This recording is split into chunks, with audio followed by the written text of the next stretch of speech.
I awoke that morning minutes before my alarm. I felt slightly groggy, but I didn't feel exactly bad. It was more of a physical exhaustion with a mind ready to take on the day. I stretched and quickly changed into my clothes before heading downstairs with my bag. As I reached the lobby, I stopped and sniffed the sudden new smell in the air. Diana's perfume. Breakfast? As I said, Diana's perfume. Keep up. I continued my way to the dining room to see Diana laying out a plate covered with sliced fruit. On the table were delicious-smelling eggs, toast, bacon, ham, veggies, and juice. Wow, that's a bit overkill. I felt my mouth salivate. But then I remembered that it was Diana serving breakfast, and I shook my head. What are you doing? Ah, you're up. Come. Breakfast. Yay! I didn't know what you liked, so I made everything I knew humans ate for this time of day. Wow, you must have been busy. And the fact that you're doing all of this in that dress? Respect. I walked over and scanned the table before giggling. Diana raised an eyebrow at me. And what is so funny? The amount of effort you're putting into this, it's adorable. You didn't make everything breakfast related. You forgot a couple of things. Like what? Coffee. Called it coffee, pancakes, waffles. Diana looked almost insulted before looking to the table and recounting the plates.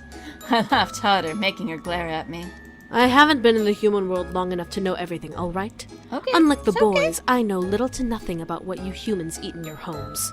Okay. Sorry. Thought we were having a joke. My bad. At the mention of the boys, I suddenly remembered them. They treated me like part of their family, caring for me and making sure I was okay beyond anything else. They were servants to me and I let them go. For something better, maybe. I let out a sigh at the memory.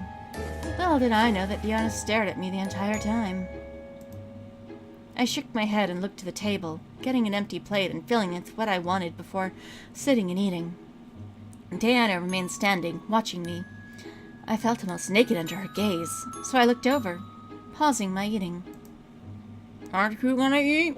Nom, nom, nom. I already ate. Ah. What did you eat? You really wish to know? Yes. All the yes. I wanted to know more about demons. I wanted to know more about her. Of course I said yes. Diana stared in surprise at me before smirking a bit and reaching into her cleavage. Girl, that's not a pocket. I'm just saying. I watched as she pulled out a small purple vial. She popped the cork and poured a mere couple of sipfuls into her palm, before recorking the vial and placing it back in her dress. You mean her cleavage, right? Diana closed her eyes and closed her hand. What was she doing? This was odd to watch. At the same time, I was practically at the edge of my seat in curiosity. What was she going to do? Her hand started to open, almost like a blossoming flower, and revealed a small peach-sized fruit. It was purple and had almost an enchanting smell to it that made my food seem almost disgusting. A plant from the abyssal plains. Ooh, We call it a sweet flower. cool. Would you like to try it? Well, obviously yes. Come on, gimme. I nodded, staring at the fruit. It looked absolutely glorious and delectable, like the woman offering it to me. I couldn't resist grabbing onto the chance to try it, like the woman in front of me. Diana nodded before cupping the fruit in both hands and pulling the purple flesh from the fruit, revealing a juicy blackish center. As if it was cut on the inside, Diana pulled out a perfect slice and handed it to me. I must say, you may be the first human to try this fruit. Turns out You should it's consider yourself poisonous. lucky. And I die. The end. Bad ending achieved. Food poisoning. I nodded, not pulling my eyes away from the fruit slice in my hand. It was juicy, and its clear juice painted over my fingers. I somehow didn't care. I wanted to try it and savor it. I lifted the small slice to my lips and took a small bite, feeling ecstasy run through my mouth. I almost couldn't fight back the moan that was erupting from my throat. I guess I'll have what she's having. Was never more applicable a joke. It was sweet, yet it was slightly tart. It was the perfect combination, and at the same time it felt so unnatural. I felt not only pleasure in my mouth, but my body began to feel energized and warm. Okay, we need to mass market this over here. All of that was from a small bite? I swallowed my biteful and let out a pleasured sigh, making Diana smirk slightly at me with a raised eyebrow. I couldn't lie to her about how it tasted. It's delicious. Maw. That it is. They're natively grown in my kingdom. Oh, so I have the pleasure of enjoying these every day. Oh, wow. That is amazing. You have our kingdom? I do.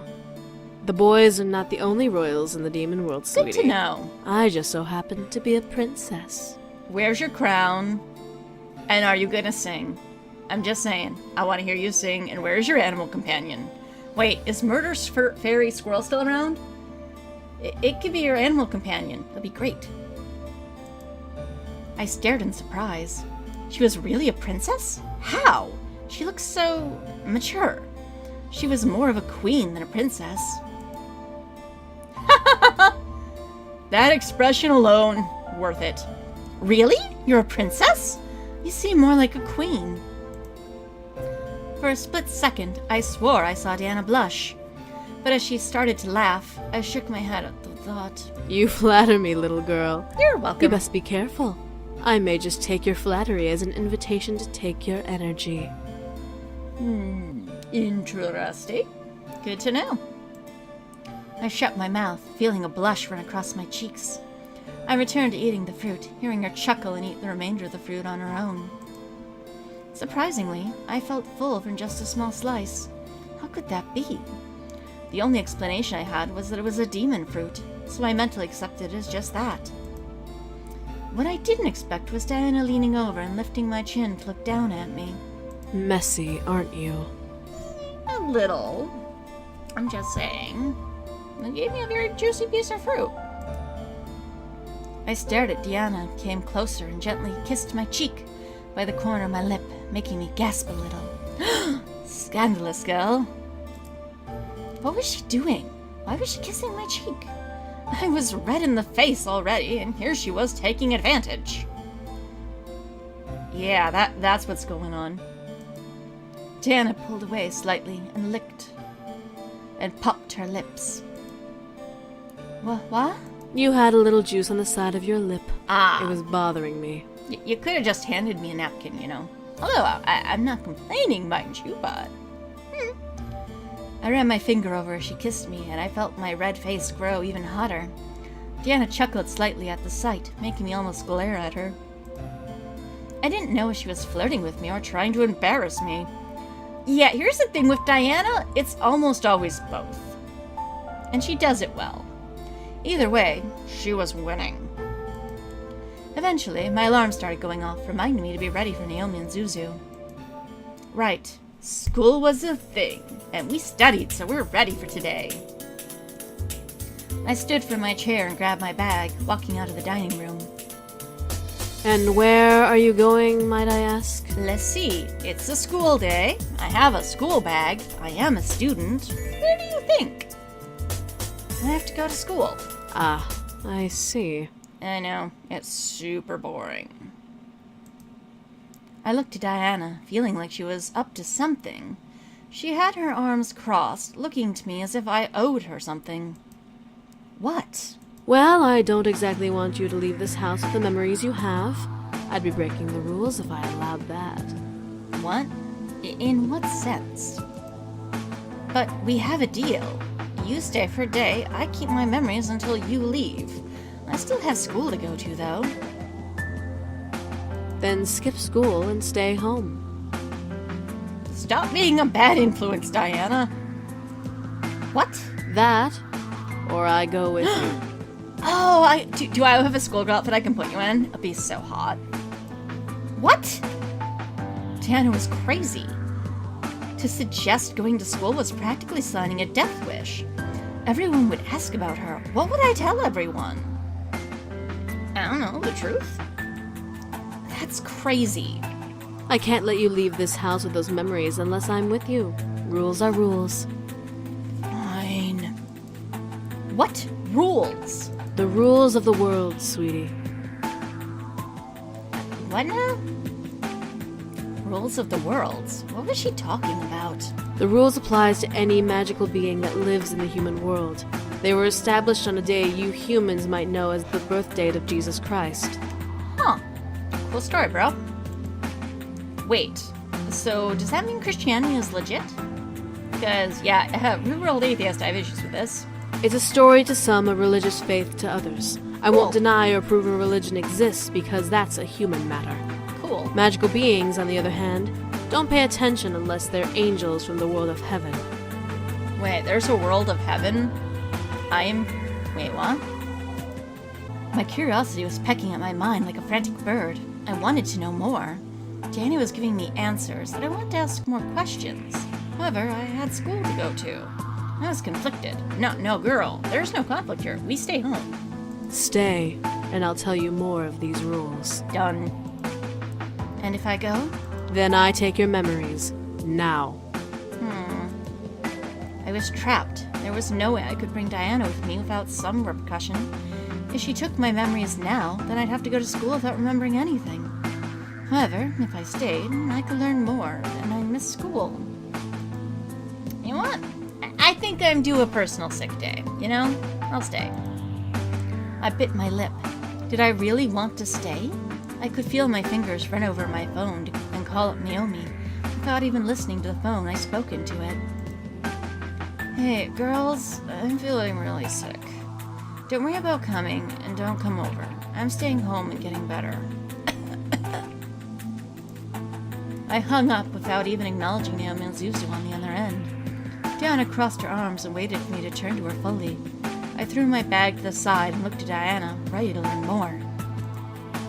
You're going to tell me everything. I'll do the best I can. You'll do better than that, sweetie. I walked up the stairs with Diana behind me. I glanced into the dining room to see it already clean. I guess Danny used magic to clean up after us.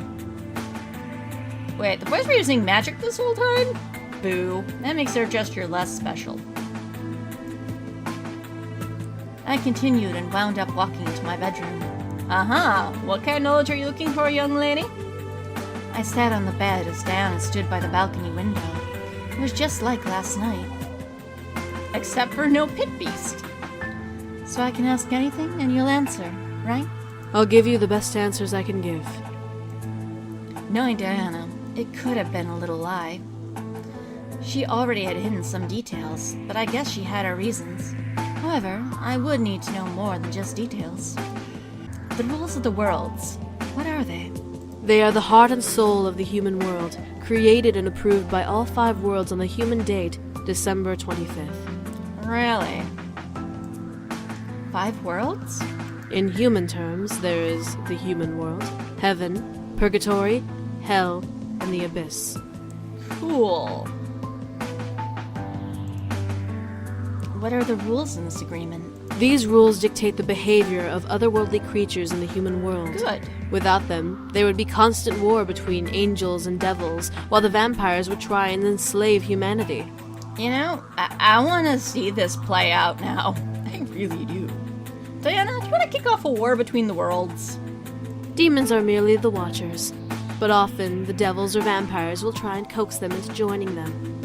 Nah, they're dorks. So, angels and vampires exist too? Wait, is Buffy a documentary? That'd be so cool if it were. Yes. Angels are from heaven, watching over the human world with a careful eye.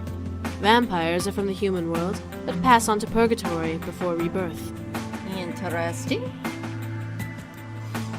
I stared at my lap. This was all amazing. Yet this wasn't satisfying my curiosity. Did I want to know more? Did I want to know just about demons? This was all a huge deal, and I felt both over and underwhelmed. So, these rules have rules over humans? Humans can't know about magic at all? Correct. Humans, to the angels, need to remain pure and innocent. So they dictated that humans cannot know of the other worlds or of other beings. Well, that The says rest of something us about me, agreed. doesn't it? Only a select few are allowed to know the truth about us. A select few, you say? But that's hardly fair, isn't it? Well, take a look at yourself. You're barely am. proficient with magic. Hey! Your kind is too focused on who will fight the next war or who will screw the next person. I'll give you that. True. I'm sorry to admit this, but humans are the weakest race in the planes of existence. True. The only ones who truly protect you are angels.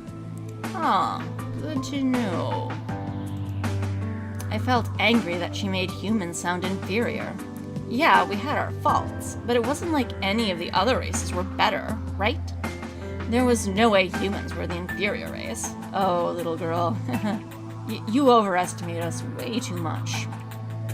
Well, we're not inferior. Oh, you're not now? Really? Really? Deanna stared at me, looking me up and down before smirking a bit. Let's go on a little trip, shall we? Yay! Field trip! Woo! Good times. I raised my eyebrow. What was she on about? First she wanted me to stay here. Now she wanted me to go out? What was with this girl? What was with her indeed? Before I could protest, the world began to spin around me, forcing me to jump up and grab onto Diana. She held me as the room spun practically out of control. My fear escalated, and I buried my face in her shoulder, wanting it to stop. If she was trying to prove a scary point, it was working.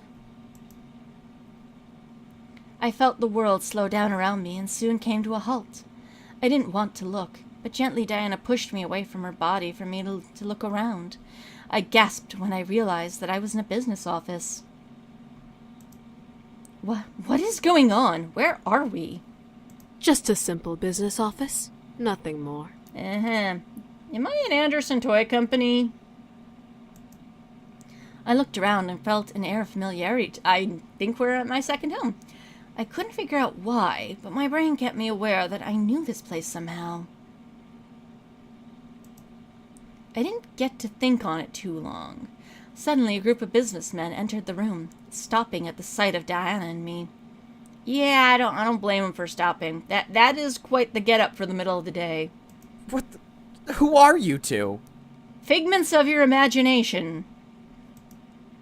I froze. What was going to happen? We were going to be thrown out, get in trouble, and I would never be allowed out again. This was a mild nightmare. Oh, sweetie, if you think this is a nightmare, you are a child. Diana giggled, stopped my thoughts. I looked up to see her smirking at the group of men, a hand by her lips. Why, do you not know who we are? For shame, for shame. Yeah, right? Diana guided me to a chair and sat me down before sitting on the table.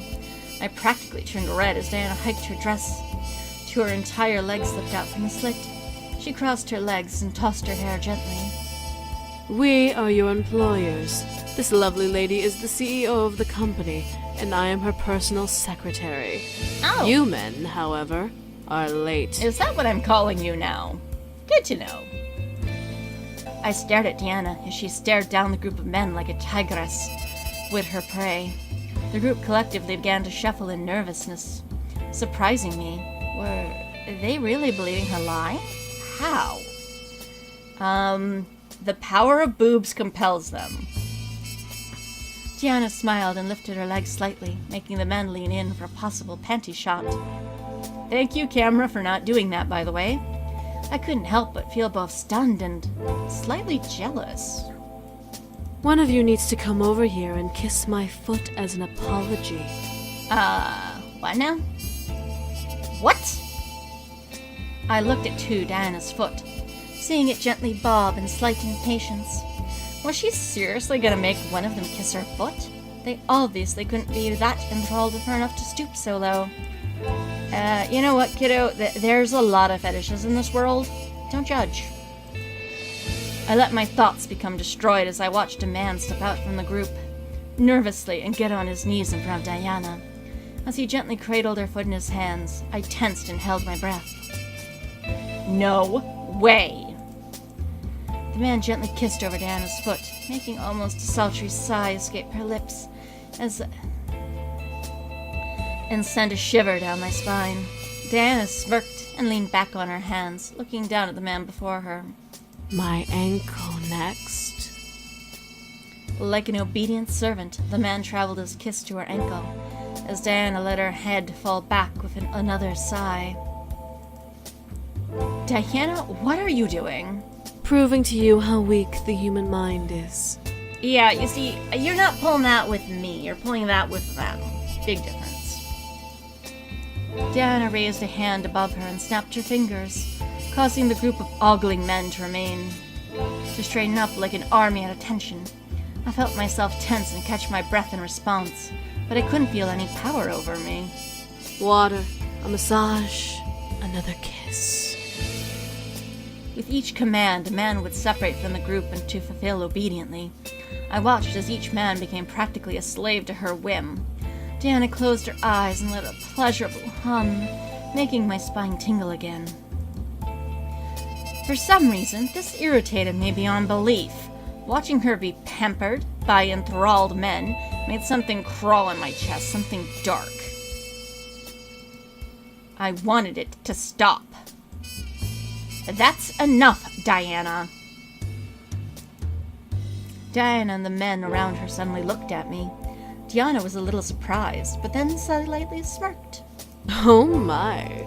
Is someone a little jealous? Yeah, a little, maybe. Maybe. It's not like that. I just stop it. You've proved your point. Diana chuckled, making me wince. Would she stop? She wasn't obedient like the boys, so who knew with her? Yeah, but do you honestly want blind loyalty? Diana then snapped her fingers, surprising me and forcing the men around her to huddle together where they were previously. I have proven my point, haven't I? Yes, Oh, yes, you well. have. I guess I got a little carried away. Just a little, sweetie, just a little. Diana ran a finger over her lower lip and giggled at my face, though. What? You're adorable when you're jealous. You have no idea. My face turned red instantly, and I covered my cheeks, glaring at Diana. She giggled again before snapping her fingers, making the room around us fade away into darkness. A mere breath later, we were back in my bedroom, with both of us on my bed. Diana stretched her arms up and smiled at me. So, now do you understand the vulnerability of humanity? Yes, ma'am. I gritted my teeth. Humans weren't as weak as she claimed. I couldn't believe it. Just because we were weak didn't mean that we couldn't know about those who are supposedly more powerful than us. I glared at Diana. That justifies ignorance? How does that justify ignorance? Ignorance is the only safety humans get to have. Really? If humans were to know about us, do you know what kind of chaos would occur? No. For once, I felt scared. Diana's eyes were cold as ice as she stared into my soul, practically giving me the frightening feeling of future I questioned. There are already wars in the human world being fought amongst yourselves. Yep. Equality, dominance, power. Yeah? The human world is practically the image of self-chaos. Uh-huh. Innocent blood is spilled every day in your world. I know. Doesn't matter the color or creed you carry. Yeah, and? You think blood is spilt now? There will be much more if humans knew about otherworldly creatures. Our existences can destroy beliefs and human logic. Well, maybe some logic needs to be destroyed. I felt the world around me go dark as I stared at Diana. Sounds of screaming and battle raged around me, but I kept my eyes to the one person I could see. Was this an illusion? Was this a trick? It didn't feel like it. Religions would crumble and civil wars would clash. Paranoia would I'm be a not that sad constant about the in religious every part. human mind. And soon armies will rise up, trying to defend humanity without true knowledge of who we are and what we can do. Yeah, which is why we probably should have known sooner. Vampires would be forced to retaliate and build armies of their own, and trust me, they're not as friendly as the vampires in your human fictional drabble. Oh, you mean they don't sparkle? Well, now I'm sad. Devils would have a heyday and wreak havoc, finally finding a collective weakness in the human world to exploit. Angels would have to come down and fight their devil rivals, and the human world would become their battlefield. I'm guessing that's not a good thing. I could see the world Dan described flash before my eyes. I could see humans screaming and fighting each other, trying to figure out who is what and being frightful with every blink. I imagined devils like Malik's ravaging cities and killing people, while soldiers tried to fight back, failing and dying at every turn. The images were scary, and I didn't want to imagine it. I shook my head, holding it in both hands, before looking to Diana. My room had returned, and Diana stared back at me. To my surprise, she had a concerned face. The rules are to make sure that we all stay at peace. To have us all fighting at once would result in a massive cataclysm that would engulf everything and everyone, no matter what you were. Okay, I get the separation now. We'll talk, Diana. Diana finally broke away from the gaze she held on me and stared at the far end of the wall. I could see a look of fear rush through her eyes as she looked away from me. I almost felt sorry, but my confusion covered my concern. Demons already have enough on our collective plates. We don't need to become the backlash victims of broken ignorance. I will give you that point then. Thank you for explaining it. Diana. Something in Diana's eyes made my heart almost hurt, even though she wasn't looking at me. I could almost see all of the emotions that ran in her mind, just as by observing her eyes. I felt bad, terrible even, for questioning her as I did. I was only a human after all. However, I felt the need to comfort her. Something was going on, and Diana was holding it back. Whether or not I learnt more by comforting her almost didn't matter. Take her hand. You'll be okay, Diana. You'll be okay. I felt myself gently scoot closer to Diana before laying my hand on hers. And also, your shocked expression? Worth it.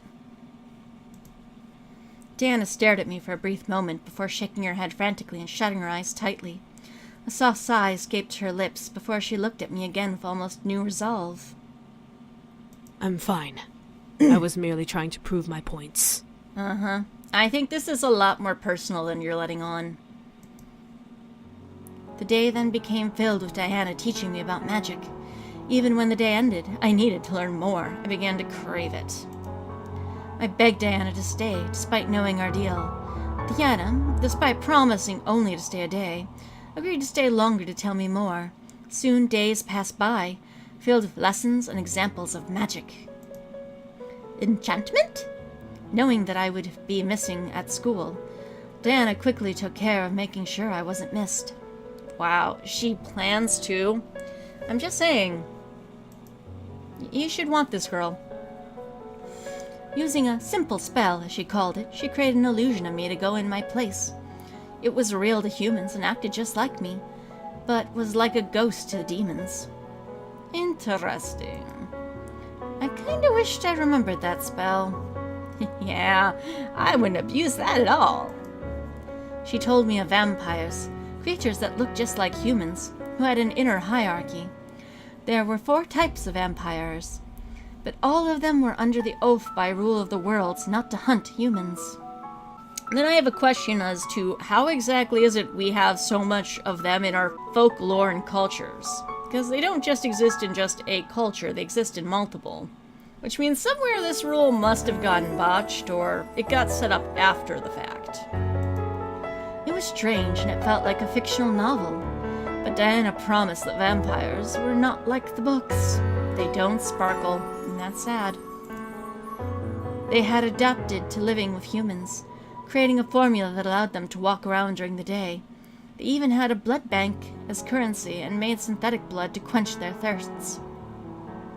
Crafty. They had real blood to drink, of course, but they got it either through hospital blood drives or black market means. It was surreal. No, actually, it kind of makes sense for vampires. Devils were as chaotic as Malik's was, but they were still all under the command of a very powerful fallen angel and devil king, Satan. He, however, still had the heart of an angel. He was simply sitting in hell and waiting for an opening into the human world. Yeah, that's never gonna happen. No. I hoped it would never come. Angels, on the other hand, were not as I expected. When I thought of angels, I imagined beautiful human-looking creatures with wings and halos. I still wonder who spread that rumor. I do too. Dan explained that they were actually looked like monsters. Each archetype of angel looked different, but Diana couldn't describe them all. The one that stood out the most to me was the Sephirothim. Seraphim? Seraphim. Seraphim is how I'm going to say it. She described it as a mysterious creature that hid behind 3 large pairs of wings. What if a seraphim did look human? Well, anyone who has met a seraphim and tried to find out okay. has not lived to spill the secret. Ew. Let's go find out what it looks like. Come on. I gulped. It was scary to hear that for some reason. Angels weren't strict and were not as forgiving as many claimed. According to Diana, they were a love-hate relationship with humans, but they didn't try to dominate us. They only became mediators for the rule of the worlds. Ah, they're busybodies. Gotcha. Why not? I'd rather not get into that. Oh, come on, you owe me. Why? It's not my place to talk about heaven. Only the angels. I'll give you that. She also mentioned that their methods of memory removal, as they self-proclaimed guardians of humans, they had the right to baptize humans who held memories of otherworldly creatures should they find any in the human world. Okay, I see why you want my memories now. This baptism not only erased the memories of magic, but erased their entire memory clean. Haha, no. Humans wouldn't remember who they were, or who they knew. A blank canvas. Yeah, angels kinda sound like they suck. Demons, however, unlike the others, were passive creatures that only truly cared for their own world. Hey, we care plenty about our world. And they had their own lands, kingdoms, and a lord living there. The most powerful demon, the Abysmal Plains, was the Demon Lord, who was the incubi boy's father, and he was a ruthless man. Yeah, he doesn't sound like a nice person. Makes my dad seem normal by comparison. He had conquered several kingdoms with a massive, indestructible army. Many demons died under his brutality, but when he did conquer, life for the demons was like a human renaissance. Many feared what land he would attack next. However, to everyone's surprise, the Demon Lord had tried to be peaceful with Diana's kingdom, as she was offered as a bride to one of his sons. Ooh, that is interesting. Why would you accept that?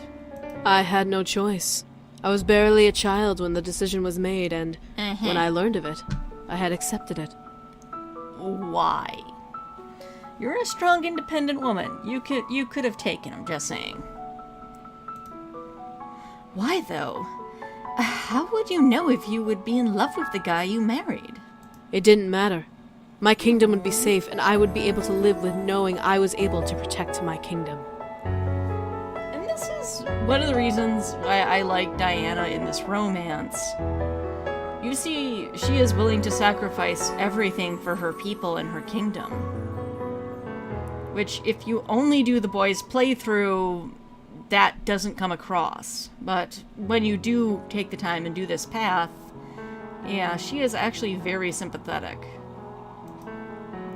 I stared at Diana as she smiled at me with her sad eyes. She really didn't want to marry them. It was practically painted all over her face. You know what? You shouldn't have to marry someone you don't love. Because, yeah, well, I don't know. Maybe demon love isn't till death do you part. Maybe she eats them on the honeymoon. I don't know. And wow, that could be taken out of context. Anyway, you don't have to marry someone you don't love.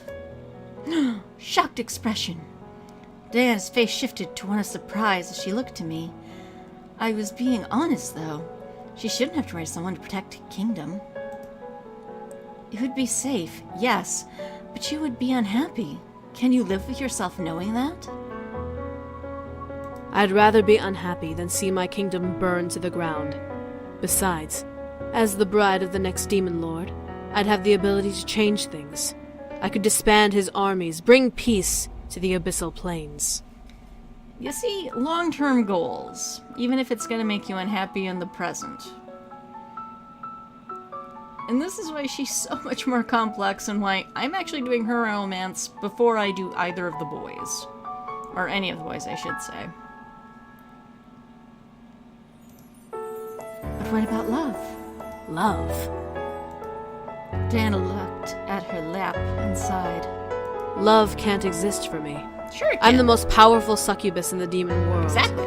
Anyone who would go after me would only be entranced by my power. Not true. I'm not.